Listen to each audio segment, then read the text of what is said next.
Welcome, everyone, to the Real Whovians cast. I am your host, Matrix Lloyd 212, and I am with Phillip. What's up, Phillip? Evening, Joe. All right. And it's morning for us, because we don't usually do cast this early. It's, I know. well, it's not that early. It's like, oh, it's 10:59. But, all right. So, I woke up to this news. So why don't you say the news, Phillip? Right. Well, it would appear, everyone, that Big Finish has brought back Billie Piper to reprise her role as Rose Tyler pre-Stolen Earth. So let's get this right. So we know. So let's get right. So we all know that during pre-Stolen Earth, Rose Tyler was jumping around dimensions looking for the Doctor because the stars were going out. Now this box set from Big Finish concentrates on her journey through time, looking for the Doctor because of the problem with the stars going out. So this is the box set is called Rose Tyler, the Dimension Canon. Right. And in this, we have her mother, Jackie, taking part in the stories. We have her father, Pete, played by Sean Dingwell, and this is an interesting thing. We also have Mark Benton as Leonard Clive in the first ever story, Rose. Right, he's in the investigator, so he's in it as well. Along with someone called that must be the wife. The wife of Clive. She's in it as well. Now, at first I was confused. I thought to myself, now why would I have Clive in it if he was killed in the first story? But then again, I'm not thinking straight. It's the Dimension Canon, which means you can time hop across the. In other words, she's in another alternate. In her universe, he's alive, or no? Yeah, that would probably be the case. So in her universe, Clive's alive, and obviously she goes. They say that this box set is not alien invasion box set. It's more about the human interaction. Oh, okay. She meets up along her travels. So I have a question: does this tie in with Turn Left or no? Turn Left. There was a thing that the reality was created, but it was the Rose Tyler of a different reality, obviously, that interacted with that reality, right? So all these events that happen in this box set are before Turn Left. Right. Okay. So in some sense, Turn Left is part of that universe, because that's when she finally meets the Doctor or finds the Doctor. Finds Donna, and she tries to fix the universe that's messed up. Right. She finally gets to the Doctor, but the timeline's changed because of exactly. Yeah. That's right. So yeah. So the titles for the stories in that box set are as follows. So number one is The Endless Night by Jonathan Morris. Mm-hmm. Story 2 is The Flood by Lisa McMullen. Okay. Number 3 is The Ghost Machines by A.K. Benedict. And number 4 is The Last Party on Earth by Matt Fitton. Oh. And everybody knows that Matt Fitton's quite a good Doctor Who Big Finish writer. So anything he writes, I love anyway. Right. Jonathan Morris, I've read a few of his books. He's not that bad. I don't know the last two writers. I've never read anything from them before, so they're probably new to us. Okay.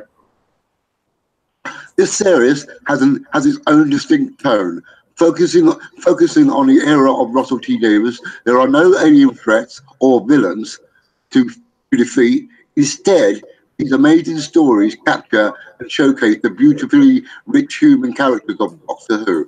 Characterization. That's all it is. It's just interacting. It wouldn't be an episode because it would be whatever, but it would be interesting for the audience. And they got his blessing, I heard. Russell T Davies gave them his blessing. Yeah, I believe so. Because they probably wouldn't have done it if they didn't get his blessing. So, they are respectful. So that's good that he said absolutely. That is very good. That is. Yeah.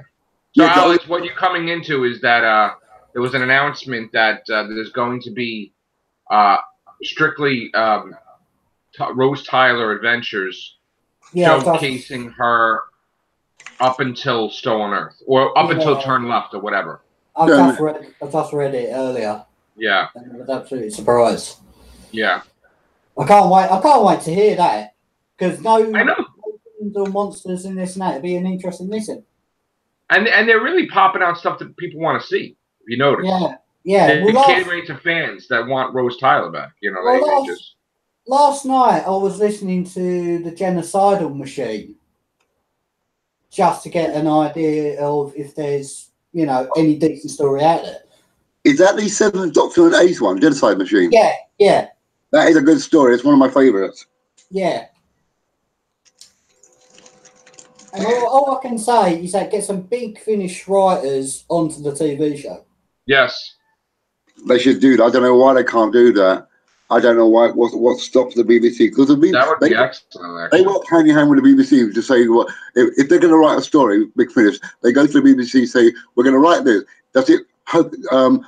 We got to make sure it doesn't encroach upon what you're writing for Doctor Who. So we got to check with you. So they do work together closely hand in hand. So I don't know why they don't even use their writers to write Doctor Who on TV. Yeah. Makes no sense. Thing is, Doctor Who should be written by fans who truly love the show, not fans who haven't got a clue about the show. Right. I agree. Good point. Yes. Most definitely. Can I just say something? If I ever get a chance to write a Doctor Who episode, I would write it with like a love letter to the show, not like, oh, I've got to write such and such. Yeah. Yeah, but you know what? We always have to remember there are, you know, stipulations. What the BBC, what you can write, what you can't do, or what you can do. So you've got to always work within their guidelines, and that's why. I think because the ratings and everything, I honestly think. Well, here's the thing. I mean, they say the ratings is great, but I think it's a bad tool to measure it. And I think what they should do is they should try to measure it based on the old scale, just to see where they stand. And if it comes out horribly lower than they expect, I think that they need to partner up with Big Finish, do a joint venture and say, look, Big Finish, this is what we want to do. We want to give you X amount of dollars, okay?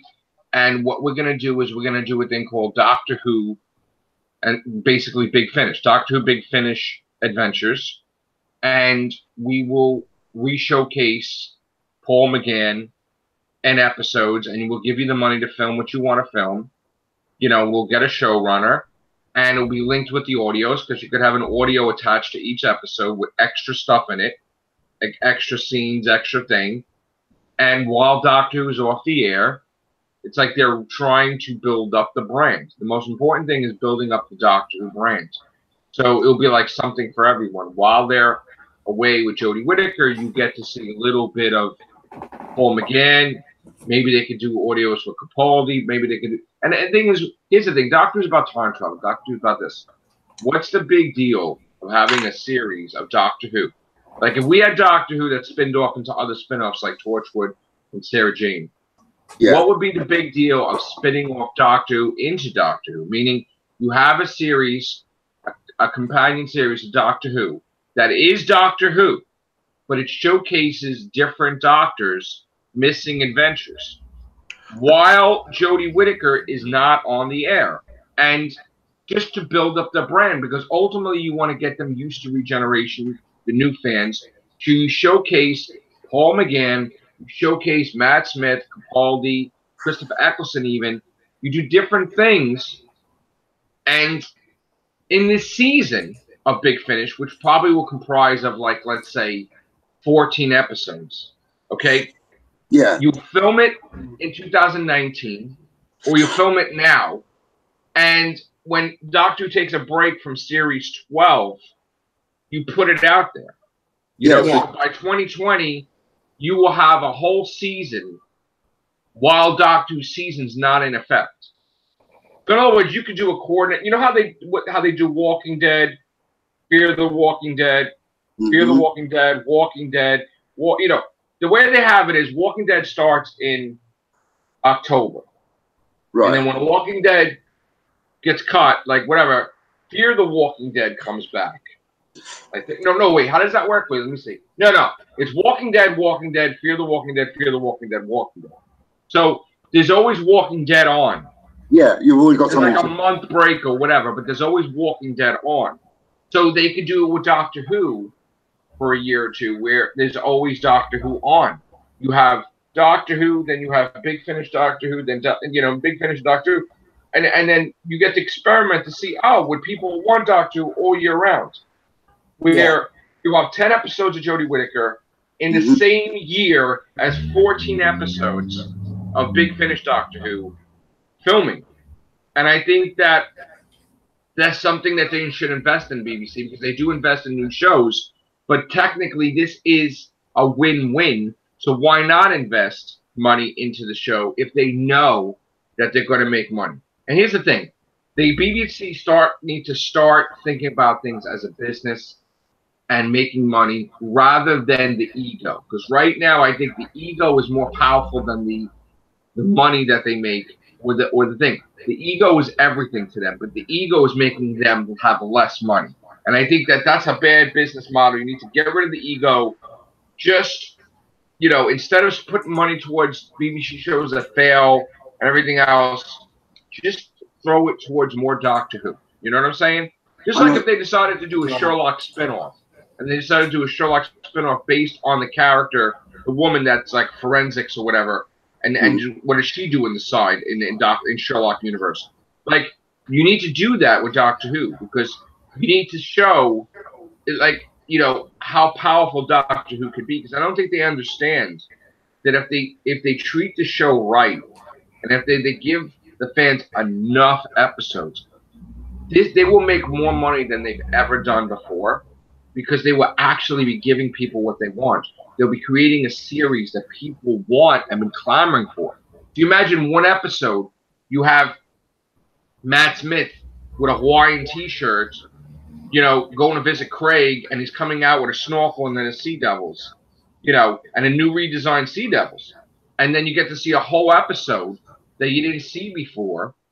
And then at the, and then he puts on his regular attire, but you get to see stuff that you've been clamoring for, and it will not interfere with the show because it is canon, but we just didn't see that. Like, because nothing in it, like, like him, you wouldn't just have an episode where he's, I remember when I was with Craig, it wouldn't come up in the episodes, with Jodie Whittaker. So, like, you show Matt Smith with, with Craig. You show David Tennant maybe doing something, like they said that time in when he was with Agatha Christie, there was an adventure where he was by himself.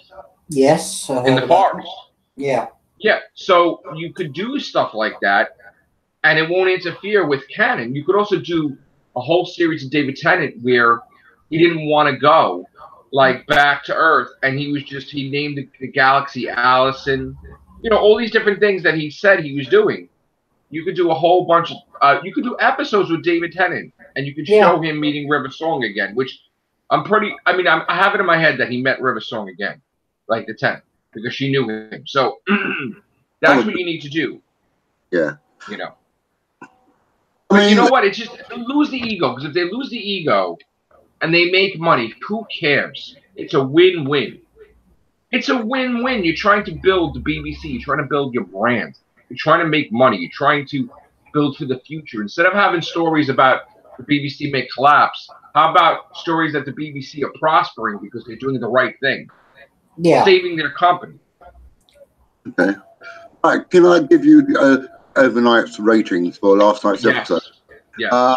It would seem that Witchfinders end up having an overnight rating of 5.66 million. How much? 5.66 million. That has dropped. That's the lowest, right? It's low for overnight, yes. Yeah, it's dropped. We still got to wait for the consolidation. That would probably notch it up to about 7 million once the overall over the week's consolidation comes in. So we're going to monitor that. Yeah, go ahead. So from that point, the ban had a consolidated total of 7.46 million, making it the first episode this season to fall just short of 7.5 million. Wow. So but most of all the stories have always ended up in the top 10s. All the stories have been in the top 10s of most watched stories, of most watched episodes in in this season. So they haven't fallen out of the top 10. So, so it is doing quite well. All right. According to that new tool of measurement. Yes, according to the new way they're adding up all the total. So it is still within the top 10s. Each episode that we're so far have not fallen out of it. I do want to say before we go that David Blythe gave me. Oh, we got audio there. Sorry about that. That was a. Okay. I do want to say before we go that David Blythe gave me the article first, so I wanted to give him credit. This is why this is happening in this cast, because I saw that from when I woke up this morning. I saw the link, and I appreciate that, David Blythe. Thank you. And now this cast is possible, so thank you, David Blythe. All right, so we're gonna go for now about our day or afternoon for you or night. Yeah. I'm gonna get ready and I'm gonna go to work. I will be back like what? 12 hours later or whatever, or 10 hours later, or whatever it's gonna be. Roughly 12 hours. Yeah. About 10. I'll be back tonight, like 10, 11. Yeah, about 12 hours. I'll be back. All right, guys. Take care. Bye for now. Thank you.